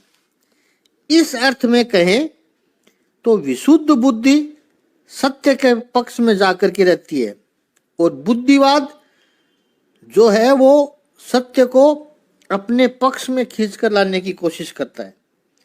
वो खुद नहीं बदलता है, यानी मैं जो कह रहा हूं वो सत्य है, जो सत्य है वो मैं कहूं, यह शुद्ध बुद्धि है। और मैं जो कहता हूं वो सत्य है, ये बुद्धिवाद है। यहां भगवान श्री कृष्ण अर्जुन से कहते हैं, तुम्हारे तर्क प्रज्ञावाद है, तू प्रज्ञावाद जैसी बात कर रहा है, तू अपनी बात सत्य ठहराने की कोशिश कर रहा है। अरे सत्य तो अपने आप प्रकट होता है। सत्य को सिद्ध करने के लिए इतनी दलीलें नहीं देनी पड़ती है। सत्य तो दिए की तरह, प्रकाश की तरह है, अपने आप प्रकट होता है। तुझे जो शोक हो रहा है अर्जुन, वो यह है आत्मा और अनात्मा, शरीर और आत्मा, इन दोनों के अंतर को तू जानता है। मन का प्रवाह अगर आत्मा की ओर है होता है तो तुझे शोक का अनुभव नहीं होता, लेकिन तेरे मन का प्रवाह शरीर की ओर है। वो शरीर से जुड़ा हुआ है तेरा मन, वो तेरी आसक्ति शरीर के साथ है, अपने शरीर के साथ और अपनों के शरीर के साथ, स्वजनों के शरीर के साथ है। इसलिए तुझे मोहाशक्ति निर्माण हुई है। तू धर्म में अधर्म को देखता है, धर्म में अधर्म को देखने लगा है और अधर्म में धर्म को देखने लगा है। ये तेरा ज्ञान है, ये तेरा अविवेक है। उस अविवेक को हटाने के लिए भगवान श्री कृष्ण उपदेश करेंगे। ये जो अर्जुन के मन में भ्रम है, अधर्म में धर्म को देखना और धर्म में अधर्म को दिखाई पड़ रहा है उसको, उसके मूल कारण भगवान बता रहे हैं। गतासून अगतासून, सामान्य अर्थ है गत असून यानी जीवित है, और अगत असून यानी प्राण चले गए हैं। गत असून का अर्थ है जिसके प्राण चले गए हैं, और अगतासून का अर्थ है जिसके प्राण नहीं गए हैं। यहाँ पर भगवान श्री कृष्ण ने मृत्यु शब्द का प्रयोग नहीं किया है।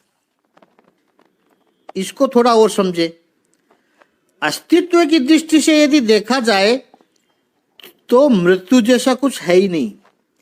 हम जिसको मृत्यु समझते हैं, एक दुख की घटना, एक विरह की घटना, ये कॉन्सेप्ट, ये संकल्पना ही गलत है। मृत्यु के बारे में हमारी समझ ही गलत है। इसलिए भगवान मृत्यु शब्द का प्रयोग ही नहीं कर रहे हैं।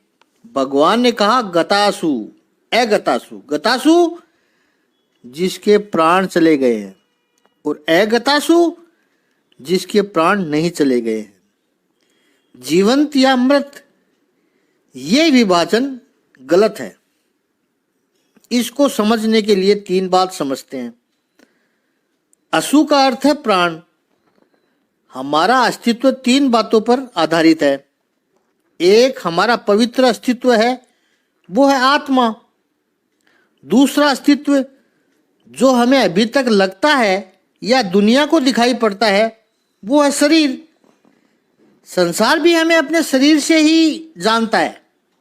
गोरे, काले, लंबे, पतले, मोटे, ये शरीर है, उससे संसार हमें पहचानता है।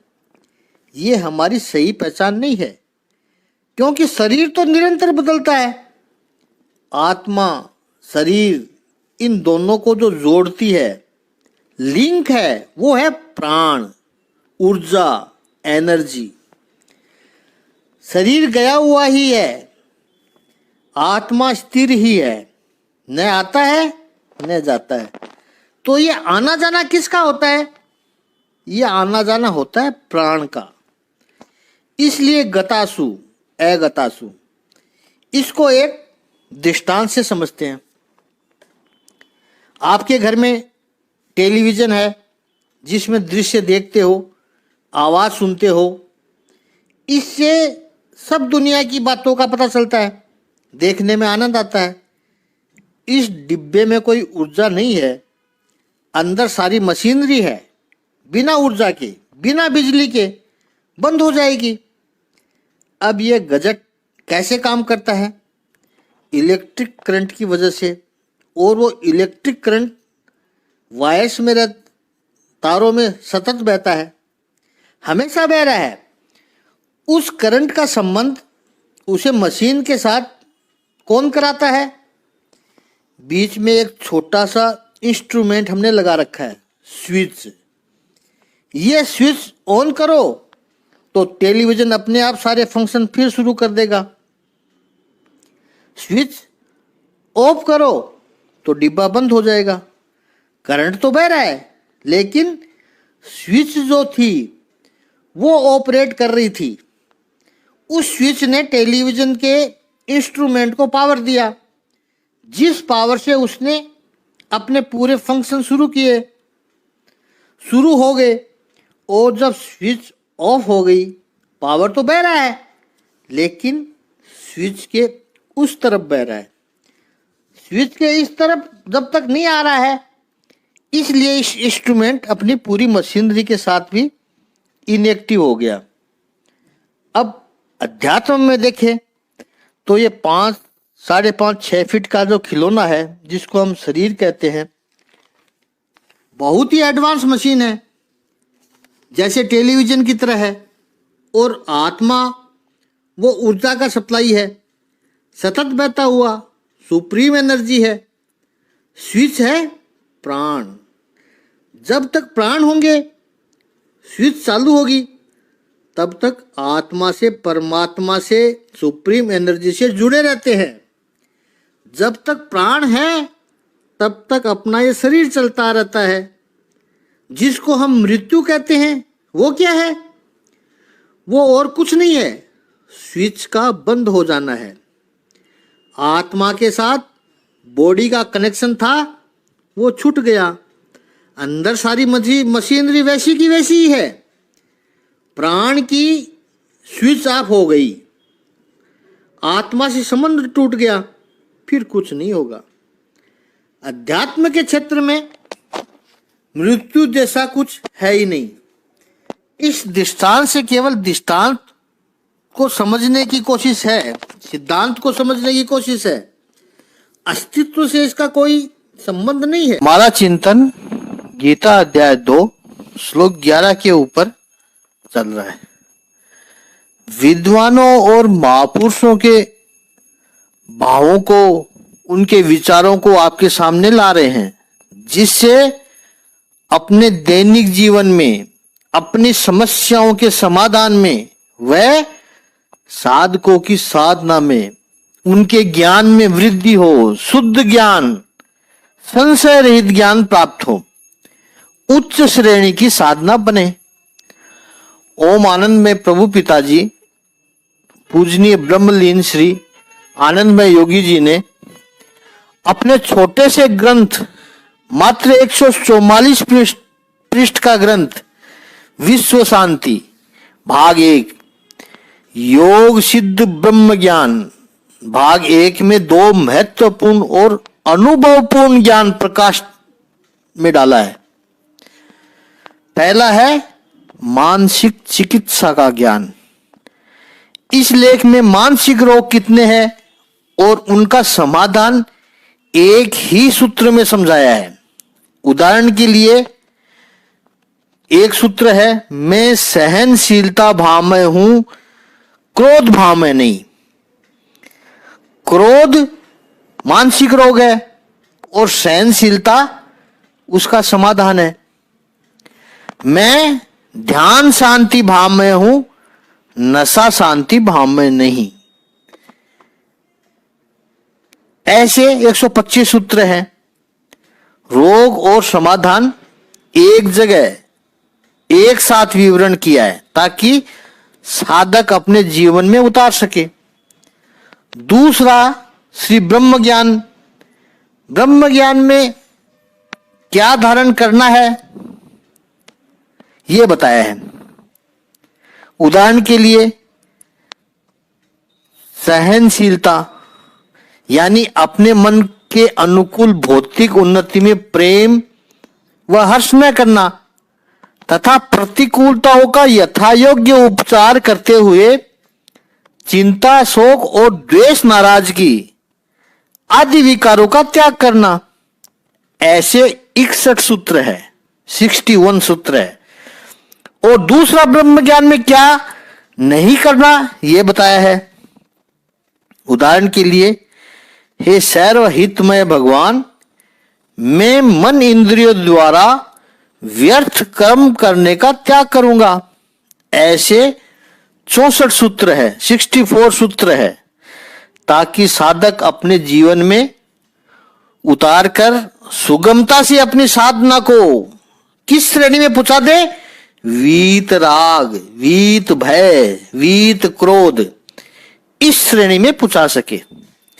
इस ग्रंथ के विषय में यानी विश्व शांति भाग 1 और भाग 2 के अनुभवपूर्ण ज्ञान का गीता के श्लोकों में चिंतन करेंगे। 11वें श्लोक में प्रभु कह रहे हैं, ये शरीर नाशवंत है। और शास्त्र कहता है, वीर, ज्ञानी और कर्मयोगी, इन तीनों का कभी भी शोक नहीं करना चाहिए, क्योंकि ये तीन स्वयं भी कभी शोक नहीं करते हैं। वीर हमारे धर्म की रक्षा के लिए युद्ध करते करते जिन क्षत्रियों ने बलिदान दे दिया, उनका गौरव होता है। उनके शौर्य गाथा के गीत गाए जाते हैं। उनके परिवार के लोग तो उनका आदर करते ही हैं, उनके गांव के लोग, पूरे समाज के लोग, पूरे राष्ट्र के लोग उनका आदर करते हैं। पितरों को स्मरण तो उनकी रक्त से संबंधित पीढ़ी करती है, लेकिन इन सूरवीरों का स्मरण तो पूरा राष्ट्र करता है। हर एक राष्ट्र की अपनी शौर्य गाथा है।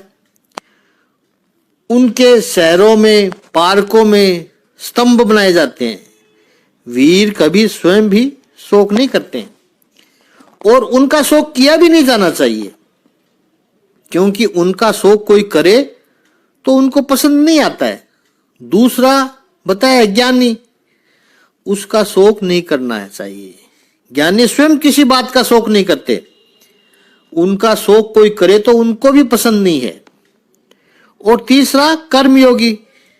वीर कौन है? जिनका तेज कोई हनन नहीं कर सकता, वो वीर है। जिनको देह है और आत्मा का स्पष्ट अनुभव है, वो ज्ञानी है। और निश्चित हुआ जो कर्म, निष्ठापूर्वक जो कर्म करते हैं, वो कर्मयोगी है। ऐसे लोगों का शोक नहीं होता है। रामचरितमानस में रामचंद्र जी जब वन में जाते हैं, तब राम के विरह में राजा दशरथ जब प्राण त्याग कर देते हैं, भरत जी जब आते हैं, व्यथित हैं। पिताजी की मृत्यु के अवसर पर उस समय वशिष्ठ जी कहते हैं भरत से, दशरथ जी का जो चरित्र है, दशरथ जी का जो व्यक्तित्व है, वो शोक करने योग्य नहीं है भरत। शोक किसका करना चाहिए? वशिष्ठ जी ने समझाया है, जो ब्राह्मण वेद का अध्ययन न करता हो उसका शोक करना चाहिए। जो क्षत्रिय शौर्य भूल जाए, अपनी प्रजा को प्रेम न करे, उसका शोक करना चाहिए। जो वैश्य व्यापारी दान न करे, अपना कर्तव्य जो न निभाया है वो समय समय पर न निभाए, तो उस वैश्य उस व्यापारी का शोक करना चाहिए। शूद्र जिसका सेवा का भाव न हो उस पर शोक करना चाहिए। दशरथ जी तो शोक करने योग्य है ही नहीं। दशरथ जी सूरवीर थे, ज्ञानी थे, कर्मयोगी थे। विश्व की कोई भी घटना शोक करने योग्य नहीं है। जीवन एक अनंत यात्रा है और मृत्यु भी उसमें एक मंगल पड़ाव है। सफर के दौरान जो मूढ़ लोग होते हैं वे जीवन से ऊब जाते हैं और मृत्यु से घबराते हैं। इस सूत्र को याद रखना है। अज्ञानी लोग मूढ़ है और जीवन से उबे हुए हैं। उनसे पूछो कैसा चल रहा है, वो कहेंगे परेशान हूं, दुखी हूं, कोई खुशी नहीं है। भगवान कहते हैं मेरे पास आ जाना, चल। अरे प्रभु आप तो गंभीर हो गए, मैं तो मजाक कर रहा था। सब ठीक है प्रभु। ये मूढ़ लोग हैं, जीवन के बारे में शिकायत करते रहते हैं और मरने से घबराते हैं। लेकिन जो प्रज्ञावान है, पंडित है, वो सही अर्थ में ज्ञानी है, वो जिंदगी का उत्सव मनाता है, वो मृत्यु का स्वागत करता है, जीवन को एक विराट उत्सव की तरह मनाता है, जीवन के पल पल का आनंद लेते हैं और मृत्यु जब आए तो उसका सत्कार करते हैं, घबराते नहीं है। मारो श्याम को बुलाओ आयो है, वो लेने के लिए आया है, तो क्यों डरूं मैं? सामने से जाकर मृत्यु के मुंह में नहीं को गिरना है अपने को, लेकिन मृत्यु आएगी तो डरना भी नहीं है। जीवन को एक उत्सव की तरह मनाओ। जिंदगी भगवान ने दिया हुआ एक अमूल्य गिफ्ट है, उसमें अपना उद्धार करना है, परम पद को प्राप्त करना है। यह इसकी उपलब्धि है। भगवान कहते हैं श्रद्धा, प्रेम और विश्वास करो, मैं तुम्हारा परम हितैषी हूं। ऐसे भगवान की दी हुई गिफ्ट है जीवन। परम हितैषी की गिफ्ट का परम आनंद होना चाहिए। परमात्मा से यदि प्रेम होगा तो जीवन में आनंद होगा ही होगा। जब भी आए स्वाभाविक आए मृत्यु का प्राकृतिक रूप में स्वीकार करें। क्यों स्वीकार है? 12वें श्लोक में भगवान श्री कृष्ण समझाएंगे और इसलिए 12वां श्लोक लेते हैं और यह हमारा मूल स्वरूप है। 12वें श्लोक का शाब्दिक अर्थ है कि ऐसा कभी नहीं हुआ कि मैं न रहा हूं या तुम न रहे हो या ये समस्त राजा न रहे हो, और न ऐसा है कि भविष्य में हम लोग नहीं रहेंगे। ये दूसरे श्लोक का शाब्दिक अर्थ है। वर्तमान में तो हम हैं अर्जुन, तू मुझे दिख रहा है, मैं तुझे दिख रहा हूं, इन राजाओं को देख रहे हैं, और हम सब हमेशा नहीं रहेंगे ऐसा कोई समय है ही नहीं। हम सब हमेशा रहेंगे। तीनों काल में, भूत भविष्य वर्तमान में हम थे, हम हैं और हम रहेंगे। ये पक्का है। जिनका जो शोक हो रहा है, तुझको जो शोक हो रहा है उसका मुख्य कारण है मृत्यु। शोक को निरस्त करने के लिए, शोक को खत्म करने के लिए भगवान श्री कृष्ण ने इस 12वें श्लोक में सभी का अमृतत्व सिद्ध किया है, सनातनत्व सिद्ध किया है।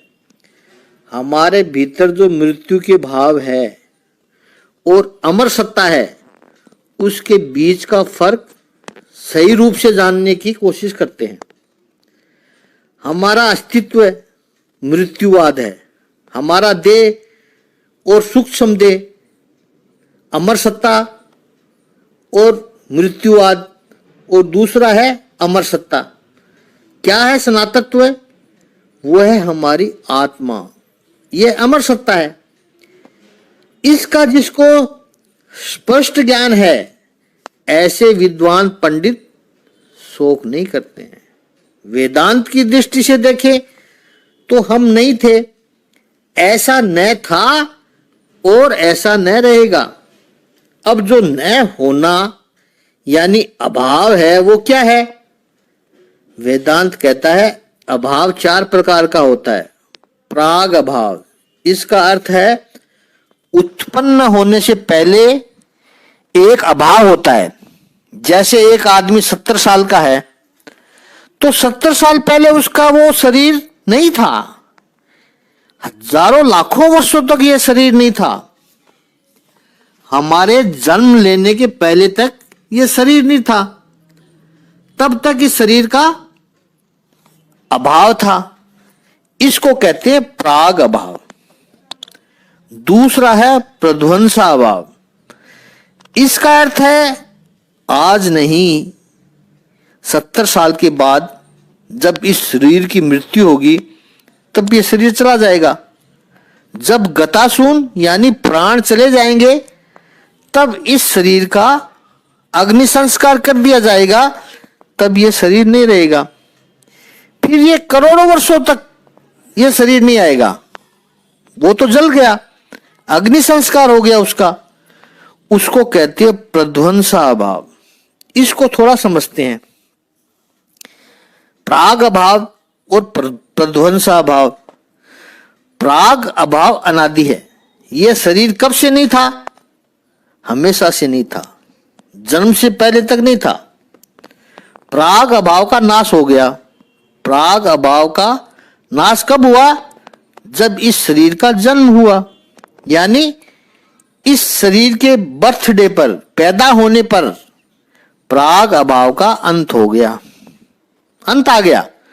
वेदांत की भाषा में प्राग अभाव अनादि है, लेकिन शांत है। जिस दिन इस शरीर के प्राण चले गए और शरीर का अग्नि संस्कार किया, जिसे हम कहते हैं मृत्यु हो गई, जो निश्चित है, लेकिन इसके बाद ये वर्तमान वाला शरीर कब तक नहीं रहेगा? अनंत काल तक नहीं रहेगा। कब तक नहीं रहेगा? इस समय को कोई नहीं बता सकता। प्राग अभाव अनादि है लेकिन शांत है। प्रध्वंसा अभाव का आदि है, शरीर का पैदा होना ये उसका आदि है, लेकिन अनंत है। तीसरा है अत्यंत अभाव। अत्यंत अभाव क्या है? जैसे अपना शरीर, जिसको किसी नाम से भी जानते हैं, श्याम, मोहन, किसी भी नाम से हम जानते हो, यह शरीर अपने घर में बैठा है। इसका अर्थ यह एक स्थान पर है, इसके अलावा और कहीं भी अन्यत्र नहीं है। बाजार में नहीं है, पार्क में नहीं है, मंदिर में नहीं है, केवल अपने घर में बैठा हुआ है, इसके अलावा और कहीं भी नहीं है। इसको कहते हैं अत्यंत अभाव। ओम आनंद प्रभु पिताजी ने अत्यंत अभाव अपने ध्यान समाधि में जिक्र किया है कि शरीर और संसार का अत्यंत अभाव हो गया, वो यही अत्यंत अभाव है। और चौथा है अनन्य अभाव। इसका अर्थ ये शरीर, जिसको श्याम या मोहन के नाम से जाना जाता है, तो उसका अर्थ है कि यह शरीर यदि पुरुष है और प्रौढ़ अवस्था में है, इसका अर्थ यह है यह स्त्री नहीं है, बालक नहीं है, जवान नहीं है, बुढ़ा नहीं है। अनन्या मतलब अन्य कुछ नहीं है, अभी इस समय जो है वही है। यदि इस शरीर ने इस समय सफेद कुर्ता पहना है, तो इसका अर्थ लाल कुर्ता नहीं पहना, नीला कुर्ता नहीं पहना है, शर्ट नहीं पहन रखा है, केवल सफेद कुर्ता ही पहन रखा है। यह है अनुन्याभाव। यह वेदांत के शब्द है। प्रागाभाव, प्रध्वंसाभाव, अत्यंत अभाव और अनुन्याभाव। भगवान भगवत गीता के 12वें श्लोक में कह रहे हैं कि अर्जुन, किसी भी प्रकार का अभाव, ऐसा कोई समय नहीं है जिसमें इस आत्मा का अभाव हो। न प्राग अभाव है, न प्रध्वंसा अभाव है, न अत्यंत अभाव है और न ही अनुन्य अभाव है, क्योंकि आत्मा हमेशा से है। उसको प्राग अभाव नहीं कह सकते हैं, आत्मा का नाश हो सकता नहीं है, इसलिए इसका प्रध्वंसा भाव भी नहीं है। आत्मा सर्वव्यापी है, सब जगह है, पूरी सृष्टि में है। कहने का आश्रय अत्यंत अभाव और अनुन्य अभाव भी आत्मा में नहीं है। किसी प्रकार का अभाव आत्मा में नहीं है। जिस समय हम बोलते हैं, इसका प्रमाण क्या है? ऐसा बुद्धिमान लोग कह सकते हैं, प्रमाण मांगते हैं। तो ये प्रमाण कैसे पता चलेगा? किसी भी वस्तु का या व्यक्ति का होने में जो प्रमाण है, वही उसका न होने में भी प्रमाण होता है। इस सिद्धांत को थोड़ा और समझे। जो होने में प्रमाण है, वो ही न होने में भी प्रमाण है। ये सिद्धांत है। जैसे एक पौधे का पत्ता है, पौधे यानी मनी प्लांट का पौधा है, उसमें पत्ता है, यह मनी प्लांट के साथ जुड़ा हुआ है। इसका क्या प्रमाण है? पहला प्रमाण है, हम इसे देख सकते हैं, यह मेरी आंखों से दिखता है, इसलिए मैं कहता हूं कि यह पत्ता है, मनी प्लांट है। तो इसके न होने में भी क्या प्रमाण बनेगा?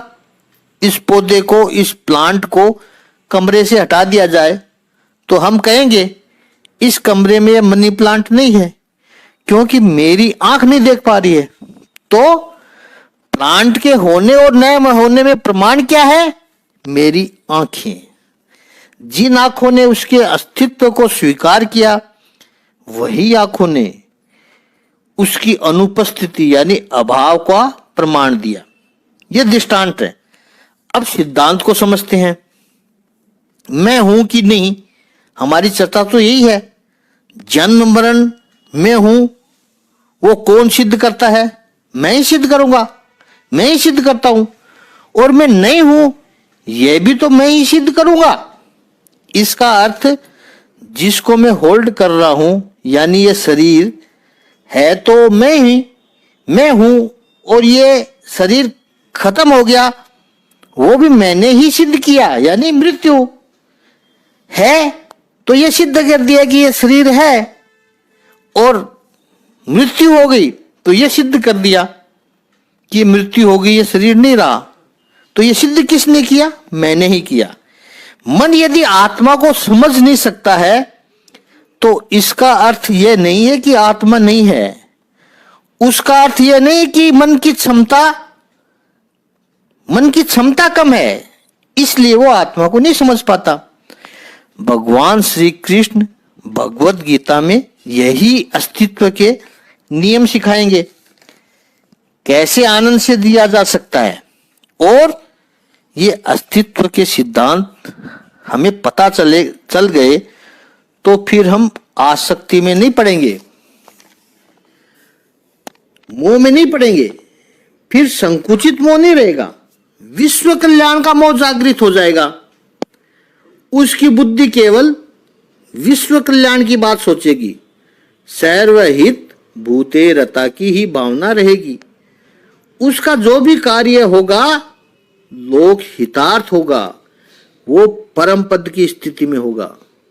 हमारे जीवन में दुख का दूसरा कारण है, हम सबसे जुड़ जाते हैं, यानी राग और द्वेष हम करने लग जाते हैं, राग द्वेष करने लग जाते हैं। या तो किसी से चिपकते हैं या फिर किसी से दूर भागते हैं, चाहे हो व्यक्ति हो, वस्तु हो, कुछ भी हो। और यही हमारी अशांति का, विक्षिप्तता का, दुख का कारण बनता है। आगे प्रभु सांख्य योग और कर्म योग की बातें करेंगे। बड़ा विलक्षण ज्ञान होगा। इसका चिंतन हम कल करेंगे। ओम श्री सच्चिदानंद भगवान की जय। ओम श्री आनंद कंद भगवान की जय।